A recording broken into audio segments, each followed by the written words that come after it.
Today we're going to be talking about experiments versus observational studies. An observational study observes individuals and measures variables of interest, but does not attempt to influence the responses. So an observational study is something where we ask participants questions, or we observe data or information about individuals or participants in our study, but we do nothing to influence the responses. We don't tell anybody they have to do a certain thing or have a certain thing or have a certain routine. We just ask them, what is your current routine, or are you currently using this? Or we observe the animal or the object and what it's currently doing. An experiment, on the other hand, deliberately imposes a treatment on individuals to measure their responses.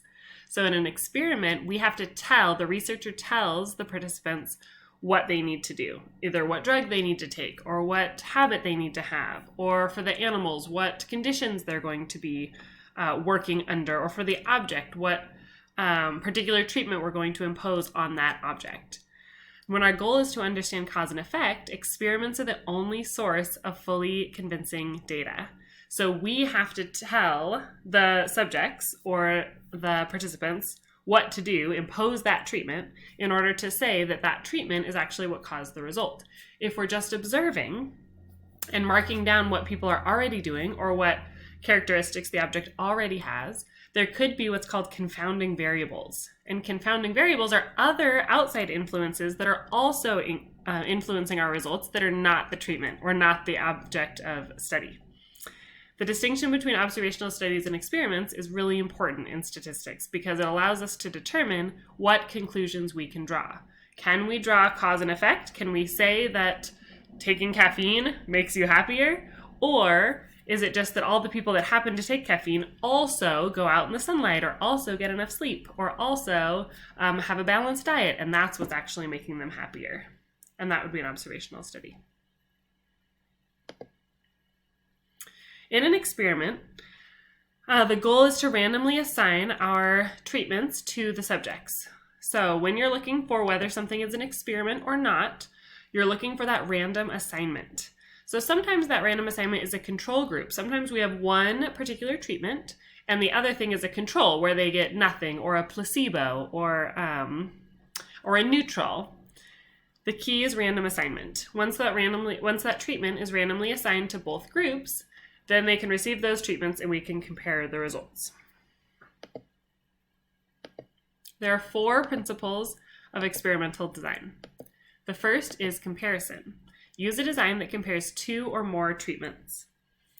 Therefore, we can observe the effect of one or the other. Or if we had 3, one versus the second versus the third. But there needs to be at least 2 things happening. If we just imposed one treatment to the whole group and then observed some response, we wouldn't know if it was due to that treatment or if it was due to some other variable. We would need a treatment and a control if we just wanted to test one thing, or 2 different treatments. We also need random assignment. Like I said, we have to look for that random assignment. The participants have to be randomly assigned to groups that then receive a particular treatment, or the treatment has to be randomly assigned to each individual. And therefore we can call it an experiment. We also need control. We're trying to keep all of the other variables consistent so that the thing that we're testing is the only variable we're measuring. Everything else is remaining the same. Therefore, those other things can't influence the results, or shouldn't. The last one is replication, using enough experimental units in each group so that the differences in the effects of the treatments can be distinguished from chance. So the reality is every time we do a study, there's variability, there's chance. There's differences in between people, or in between objects, or in between animals. And so we want to use enough experimental units. We want to have a big enough sample so that we can determine that our results, or the difference in our results, is actually due to our treatment and not just due to random chance.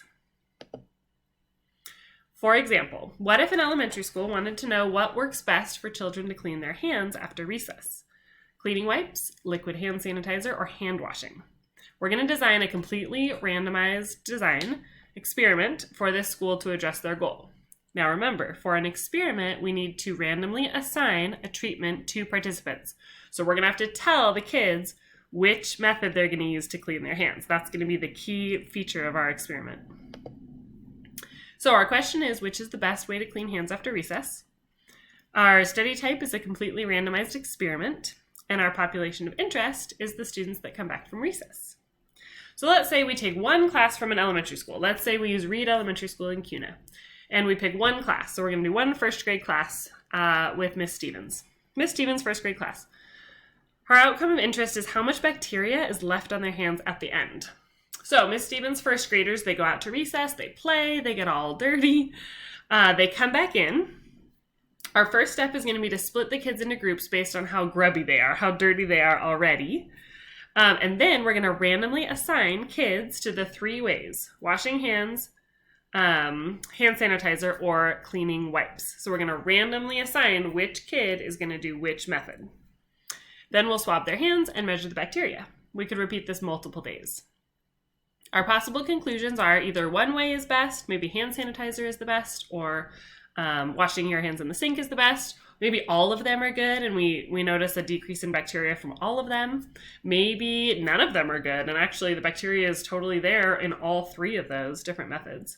Or maybe one is the worst. Maybe like hand sanitizer never works, but the other 2 work just fine. So those are possible things we could conclude. Because we randomly assigned the treatments, because we told each kid, you have to wash your hands, and you have to use hand sanitizer, and you have to use cleaning wipes, then we can infer that the method actually caused the change. So we imposed a treatment. We told the kids which one they had to use. Therefore, it's an experiment. Since we didn't randomly select students from a large population, we can only apply our results to those students in the first grade class. So we didn't take a sample from the whole school. We just looked at one class. So our results would apply to that one class. Let's take a look at this same situation. How could we conduct an observational study? Now remember, an observational study just observes what is already happening to the participants. We're not going to impose a treatment. We're not going to tell them what to do. So let's design an observational study. Our question is the same. Which is the best way to clean hands after recess? This time we're going to do an observational study. Our population of interest is still children who come back from recess. So we're going to take the same sample, the same kids in Miss Stevens' first grade elementary class. We're still going to measure the amount of bacteria left on their hands with our test kit. But this time, after recess, we're going to just tell the kids blatantly to clean their hands. And instead of telling them which method to use, we're just going to watch and observe which method they choose all by themselves. So maybe some kids run off to the sink, and maybe there's too many kids at the sink, so other kids go get the hand sanitizer, maybe other kids grab the cleaning wipes. We're going to write down which method they used, and then we're going to swab their hands and measure their bacteria. Our possible conclusions are which method of hand cleaning each child chose and how effective each child is at cleaning their own hands. Notice we cannot say which method is best. The reason for that is there could be confounding variables. There are other things that could have made the child choose that particular method that would have had an influence on the results. It may not be just because of that method. It may be because that kid was dirtier to begin with, and all the dirty kids happened to go to the hand washing station, so they had more bacteria, even though washing your hands is effective. Or maybe the kids haven't been taught how to wash their hands, and so they go straight for the hand sanitizer. And it's not actually that that's more effective, it's just kids that are not being closely parented, don't know how to wash their hands, they're dirtier to begin with, and so they have more bacteria from using hand sanitizer, or something like that.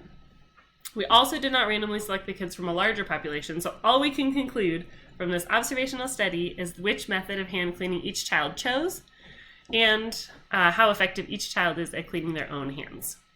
We cannot say causes. We can't use that word causes because it was an observational study. We just watched which method the kids chose all by themselves. We did not tell them, you have to use this, you have to use this, you have to use this. That's the key feature of an experiment. But this was an observational study. The main way researchers make claims of causation is to conduct experiments. So if we want to say that one thing causes another thing, we need to do an experiment. To sum it up, the objective of an observational study is to learn about characteristics of some population. So the data should be collected in a way that would result in a representative sample. This speaks to the importance of random selection of the students in the study. Since observational studies do not impose a treatment or control any variable, the results can only allow the researcher to claim association, not causation. We cannot say a cause and effect conclusion. So we can say two things are related, but we can't say that one causes the other if we're doing an observational study. Unlike an observational study, an experimental study has the researcher purposefully attempting to influence the results. The goal is to determine what effect a particular treatment has on the outcome. Researchers randomly assign, that's our key word, randomly assign, the treatments to the sample population. Since variables are controlled in the designed experiment, the results allow the researcher to claim causation. So if we do an experiment and we tell the participants which thing they have to choose, then we're allowed to say the word causes. Thanks for watching.